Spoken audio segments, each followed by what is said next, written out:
세계 4대 문명 중 하나인 인도 문명이 창궐한 겐지스강은 히말라야 산맥에서 발원해 벵골만으로 흘러들어가는 총 길이 2460km, 유형 면적 173만 제곱킬로미터에 달하는 장대한 강이에요.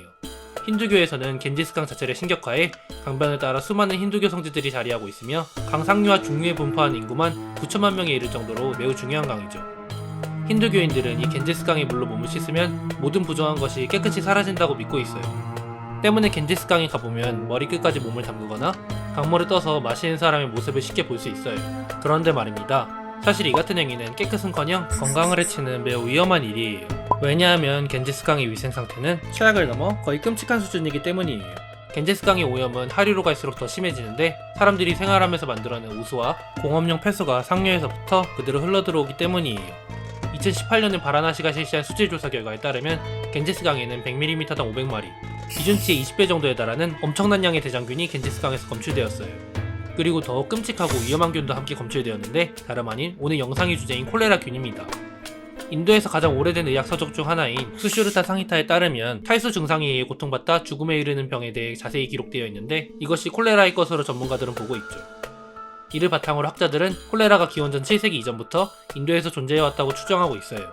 이렇게 역사가 긴 콜레라는 사실 18세기 전까지만 해도 인도 근처에서만 국지적으로 발생하는 풍토병이었어요. 그랬던 콜레라가 19세기 세계화와 함께 퍼지면서 7차례나 팬데믹을 일으키는 거대한 감염병이 된 거죠.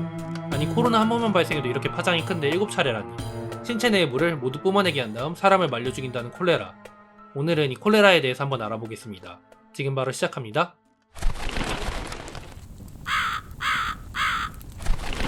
콜레라균은 원래 겐지스강의 조류나 갑각류와 공생관계에 있던 세균의 일종으로 추정돼요. 공기나 체액 접촉으로는 감염되지 않고 오로지 복균자의 배설물로 오염된 물과 음식을 섭취함으로써만 감염되죠. 입을 통해 몸속으로 침투한 콜레라균은 소장에서 증식하며 본격적으로 말썽을 피울 준비를 시작해요. 콜레라균에 감염되고 하루 정도 지나면 설사 증상이 시작돼요. 경증이면 배가 살살 아프고 화장실 몇 번 다녀오는 정도로 끝나지만 중증일 때는 심각한 구토와 설사에 시달려요. 이 설사로 인해 하루에 10리터 혹은 그 이상의 수분을 배출한다고 해요. 말 그대로 물이 몸 안에서 콸콸 쏟아지는 거죠. 콜레라에 걸린 환자의 대변량을 측정해봤더니 몸무게의 2배에 달했다는 보고서도 많이 있어요. 이 대량의 물설사는 콜레라균이 소장벽을 공격하면서 발생해요. 건강한 소장은 음식과 체액 내에서 남는 수분을 흡수하는 역할을 하는데 콜레라균은 소장이 대량의 수분을 배출하도록 자극해요. 최악의 경우에는 증상이 나타난 뒤 몇 시간 이내에 몸무게의 30%에 달하는 엄청난 양의 수분이 빠져나가기도 해요. 이렇게 중증으로 접어든 환자는 극심한 탈수에 빠지며 혈압이 떨어지고 근육경련 등의 증상이 나타나 심부전이나 혼수 상태에 거쳐 사망에 이를 수도 있죠.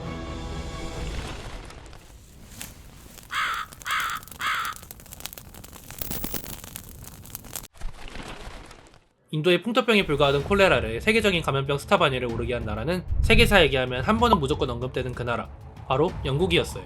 17세기 영국은 동인도 회사를 설립하고 동아시아 진출에 시동을 걸었죠.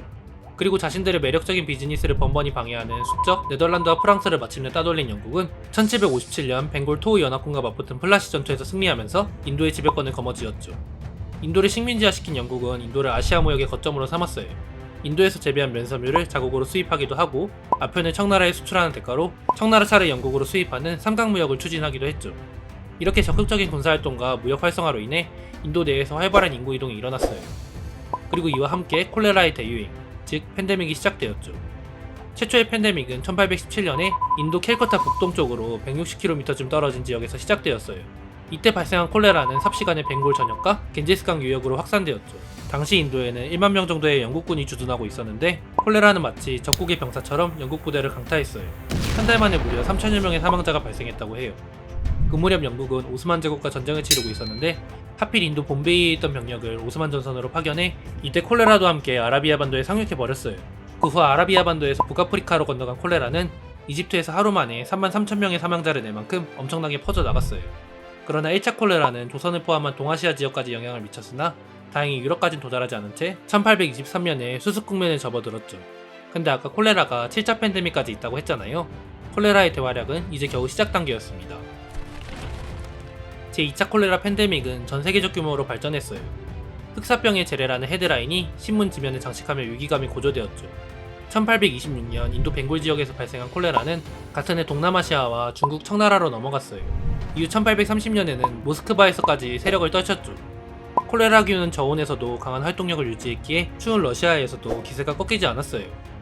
1831년 4월에는 러시아와 교전을 벌이던 폴란드 독립군 측에서 콜레라 환자가 발생하였고, 이후 독일과 영국을 거쳐 미국과 캐나다로 넘어갔어요.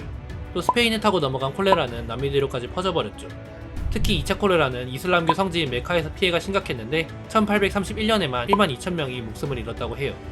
그 후 1895년까지 메카에서 16차례나 콜레라가 유행했으며 순례자들이 각자 고향으로 돌아가면서 중동 각지로 콜레라균을 퍼뜨렸죠. 제2차 콜레라 팬데믹은 1837년에 소강 상태로 접어들었는데, 콜레라가 활개치는 동안 우리가 아는 많은 저명인사가 목숨을 잃었어요. 그 중에는 변증법으로 유명한 독일의 철학자 프리드리히 헤겔, 프랑스 부르봉 왕가의 마지막 국왕인 샤를 10세 등이 포함돼 있었죠.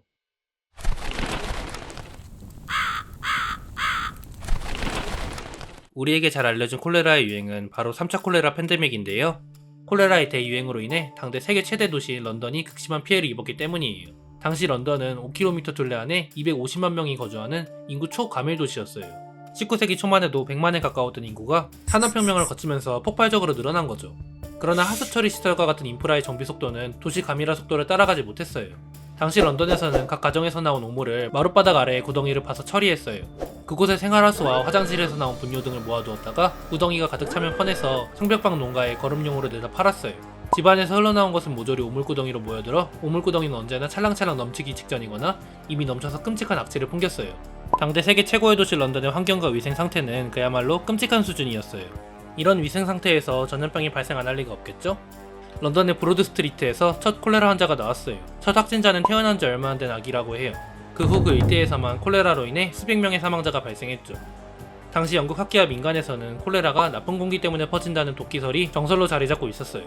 때문에 런던 당국은 오물구덩이를 엎어 없애고 하수도 정비 사업을 대대적으로 시행했죠. 그러나 그 와중에도 배설물을 포함한 오수는 계속 템스강으로 흘려보내 당시 템스강은 거대한 시궁창이나 다름없었어요.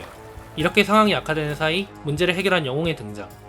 그는 바로 역학조사의 아버지라고 불리는 영국의 의사 존 스노우 박사였어요. 존 스노우는 한 건물에 사는 주민이 똑같이 악취에 노출되는 환경에서 생활했는데, 누구는 콜레라에 걸리고 누구는 걸리지 않는다는 사실을 발견했어요.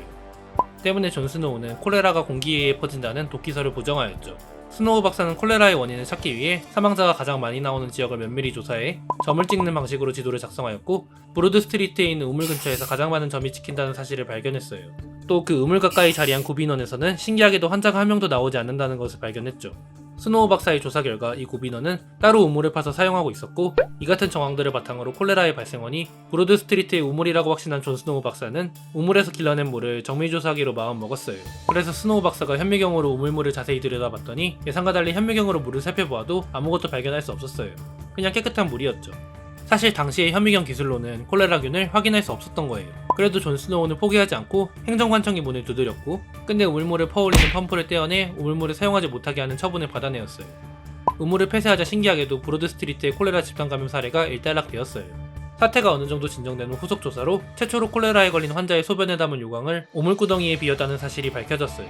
그 오물구덩이를 둘러싼 벽돌이 삭아서 오수가 새어나왔고, 하필 그 근처에 있는 브로드 스트리트의 우물을 오염시킨 것이었죠. 이렇게 존 스노우는 콜레라의 원인을 밝혀낸 공을 인정받아 역학의 아버지라는 별명을 얻었으며, 그가 작성한 지도는 감염병을 다루는 현대 교과서에 실릴 정도로 유명해졌죠. 콜레라가 오염된 물을 통해 전파되는 것이 알려지면서 고약한 악취가 나는 템스강이 사회적 이슈가 되기 시작했어요.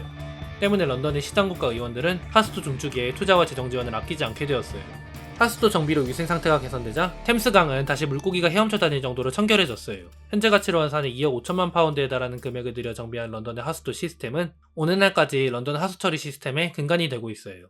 아이러니하게도 공중위생의 중요성을 각인시킨 콜레라에게는 훗날 위생의 어머니라는 별명이 붙여졌죠.